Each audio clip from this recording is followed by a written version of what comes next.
Se acaba de cumplir un año del gobierno del presidente Andrés Manuel López Obrador y uno de los campos donde prometió mayores cambios, llevarnos de hecho a una autosuficiencia, por ejemplo, en el campo de la gasolina, llevarnos también a una mucho mayor eficiencia en el campo de la electricidad, es el de las energías en términos generales. ¿Cuál es la situación a un año de distancia en este gobierno? Vamos a conversar sobre este tema con Pablo Zárate. Él es director, analista de FTI Consulting, una consultora que se dedica precisamente a tratar este tipo de temas. Gracias por estar con nosotros. Muchas gracias por la invitación, Sergio. Pablo, el presidente nos prometió, uno, que no iba a haber aumentos de gasolina, nos prometió además que iba a haber un cambio total, que íbamos a tener más producción de petróleo, mejor generación de electricidad, íbamos a poder bajar precios en un momento determinado y todo esto con una serie de cambios en la estructura de lo que es la industria energética de nuestro país. ¿Qué has visto? ¿Dónde has visto puntos positivos? ¿Cuáles son los puntos preocupantes? Mira, yo creo que en términos generales, Sergio, podemos hablar de que los últimos 12 meses han puesto a prueba la idea de que se puede mejorar por decreto.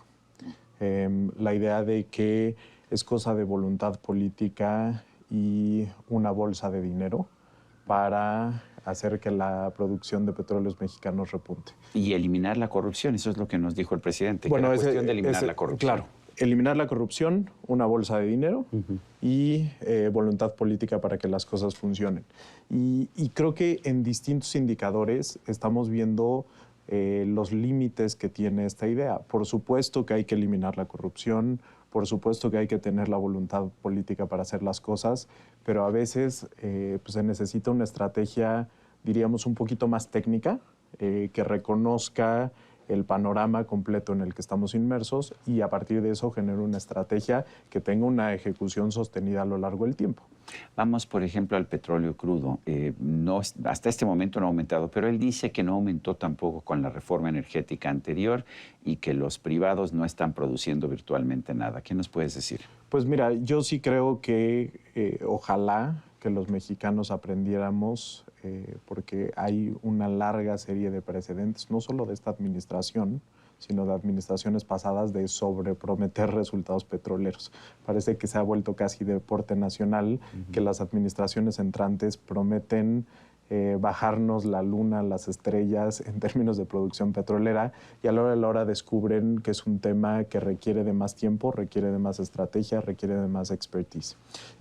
Uno de los errores sin duda de la reforma energética fue prometer que la producción iba a cerrar en 3 millones de barriles. Es una narrativa que se dejó correr. Me parece que es una narrativa que no estaba realmente basada en expectativas de la reforma energética, sino en expectativas de lo que Petróleos Mexicanos decía que podría llegar a lograr con los presupuestos correctos.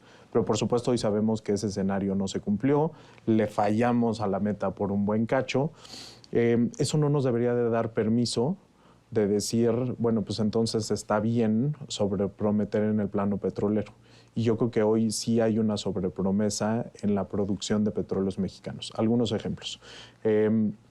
La administración estimaba que la nueva producción de petróleo, más o menos ahorita andaría en los 200,000 barriles diarios. La realidad es que podemos hablar de entre 50 y 60,000 barriles diarios. En los campos prioritarios de Pemex, los famosos 20 campos que la administración dijo, estos microyacimientos son clave para que la... Porque ya estaba el petróleo, digamos, ahí a flor de tierra o a flor de mar. Sí, ya estaba descubierto y son yacimientos chiquitos. Hoy David Shields, un experto petrolero, dice, les podemos llamar microyacimientos y había una apuesta de Petróleos Mexicanos hacia que eso va a generar crecimiento. De esos 20 campos, teníamos más o menos 25 pozos que debíamos terminar a lo largo de 2019. Estamos cerrando noviembre con menos de 2 pozos terminados. O sea, realmente no estamos ni cerca de llegar al cumplimiento de los programas mínimos de trabajo que se han anticipado.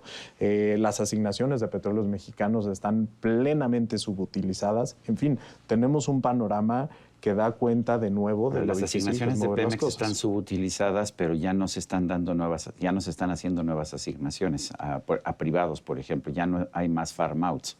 Claro, la subutilización de las asignaciones de petróleos mexicanos de alguna manera se ha visto contrarrestada porque los privados van cumpliendo en tiempo y forma sus compromisos. Petróleos Mexicanos se va rezagando y no es porque los técnicos de Petróleos Mexicanos no sean competentes, no es porque la empresa no sirva, sino porque la estructura de Petróleos Mexicanos es muy complicada de manejar. Es una estructura de gigante, es una estructura lenta que le cuesta trabajo moverse. Con un sindicato muy complicado. Con un sindicato muy complicado. O sea, tiene un cuadro muy complejo de manejar que hace que sea difícil sostener lo que decíamos al principio. No es una cosa nada más de combate a la corrupción, no es una cosa nada más de voluntad política y dineros, es una cosa también de entenderle de fondo a los problemas de cada uno de los campos, de entenderle a los problemas de gestión, de management que tiene la empresa y poder plantear una solución mucho más profunda, mucho más compleja. Vamos al campo de la electricidad. Ahí teníamos un crecimiento en la generación a través de inversiones privadas, inversiones que se ofrecían en un mercado controlado todavía por la Comisión Federal de Electricidad y el Estado mexicano, pero con muchas mayores libertades que antes. Llega el nuevo gobierno y dice no. Ahora todo nuevamente lo va a hacer la Comisión Federal de Electricidad. ¿Cuáles son los resultados? Mira, creo que es tal cual como lo planteas. Había una serie de resultados pues, francamente alentadores. Estamos pudiendo generar como país energía cada vez más limpia y cada vez más barata. México dejó de ser un país que solamente pintaba en el mundo energético global por sus hidrocarburos y empezó a brillar por su potencial de renovables. Hay un documento fantástico de McKinsey que acaban de sacar que dice México tiene una abundancia excepcional de recursos naturales. Sí. Es francamente excepcional el potencial que tenemos si lo sabemos aprovechar. Vimos una serie de datos muy alentadores. En su momento, el precio por megawatt hora, incluyendo certificado de energía más limpia, más bajo del mundo. Vimos una serie de inversiones importantes. ¿Por qué se quejaban entonces y decían que estábamos pagándoles a los nuevos mucho más de lo que estábamos pagándole a la Comisión Federal de Electricidad? Bueno, a mí me parece que esos son datos incompletos. A veces, si te fijas específicamente en un nodo y si te fijas específicamente, o sea, si comparas las plantas más viejas de aquí con las más nuevas de acá, puedes hacer un argumento que sea poco generalizable, pero que genere ruido en la palestra pública y que digan, es que las renovables son más caras. En realidad, Sergio, lo que vemos es que las renovables han sido extraordinariamente eficientes. En realidad, lo que vemos es que las renovables, pues, además, están apoyando la transición energética en nuestro país, que es algo que es impostergable. Tienen razón. Todos los activistas que dicen debemos de tomar este tema en serio, el mundo en general está ante una crisis climática, debemos de tomar acción, debemos de tomar cartas en el asunto. Ahí nos estábamos moviendo con un mecanismo que funcionaba con subastas de largo plazo, con certificados de energía limpia y de repente pues este mecanismo se interrumpe. Y se interrumpe no porque la innovación y el desarrollo de la Comisión Federal de Electricidad empiece a ganar terreno, no porque la eficiencia de la Comisión Federal de Electricidad empiece a ganar terreno, sino porque por decreto empiezas a trastocar las reglas del juego para generarle espacios que la Comisión Federal de Electricidad pues, ha ido ocupando. Estás hablando de los certificados de energía limpia. Sí, estoy hablando de cambios en la regla del juego que no solo son los certificados de energía limpia, sino también algunos adicionales como la reestructuración o más bien la reorganización de algunos de los activos de generación de la Comisión Federal de Electricidad para que pueda ejercer mayor control de mercado, para que pueda ejercer dominio de mercado en algunos de los nodos de nuestro país. En este momento, ¿cuáles son los principales focos rojos? ¿Cuáles son los riesgos? ¿Qué ves hacia adelante? ¿A dónde nos deberíamos preocupar? Mira, yo creo que la inercia que traemos hoy es una inercia preocupante. Yo creo que sí estamos en un punto de haciendo un corte de caja a un año de la administración, decir, si seguimos en el camino que vamos, las cosas no van a salir bien. La tendencia a la que estamos acostumbrados de que la generación eléctrica va a ir bajando de costo, que va a ser más limpia cada vez, se está deteniendo. La inercia de que las rondas y la inversión de los privados es una fuerza para acompañar, complementar la producción de petróleos mexicanos, está en riesgo de interrumpirse porque hemos detenido las rondas y los farm outs. ¿Qué pasa con la gasolina? Nos dijo el presidente que va a bajar el precio de la gasolina. ¿Esto se puede lograr con la refinería de Dos Bocas? Yo creo que es algo que no se logra ni por decreto, ni con una inversión en refinación. En realidad, cuando hablamos del precio de las gasolinas, el componente de la refinación es una parte menor del precio de las gasolinas totales.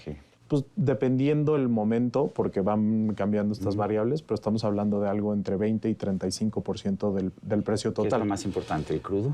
El crudo es uno de los componentes más importantes, sin duda. El precio del crudo lleva la parte más importante. Y luego tienes componentes de distribución, el costo de utilizar la infraestructura que lleve la gasolina de las refinerías a las gasolineras. Tener ductos, por ejemplo, que sean... Porque es mucho más barato transportar por ducto que por pipa, ¿no? Tener ductos, tener capacidad de almacenamiento correcta.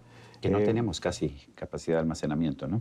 Que no tenemos casi capacidad de almacenamiento. Estamos en un escenario en el que, dependiendo en qué región del país te fijes, nuestro producto almacenado pues alcanza, o sea, es equivalente al inventario de 2, 3, 4 días en algunos casos ¿En particulares. Estados Unidos cuánto es? Pues estamos hablando de que en la mayoría de sus territorios y sobre todo de sus mercados importantes andarían por encima de los 28 días. Entonces, sí estamos en una situación endeble, estamos en una situación en la que debemos de reconocer el problema, Sergio. Debemos de reconocer que es un problema bastante más complejo de lo que imaginábamos al principio.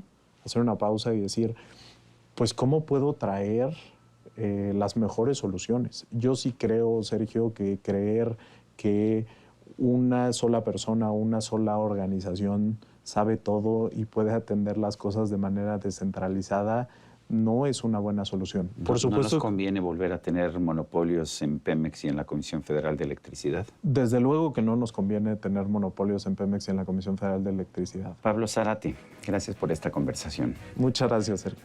Y a usted, amigo televidente, que hace posible este programa, se lo agradezco también. Esto es todo por hoy, pero no se le olvide. Nos vemos la próxima.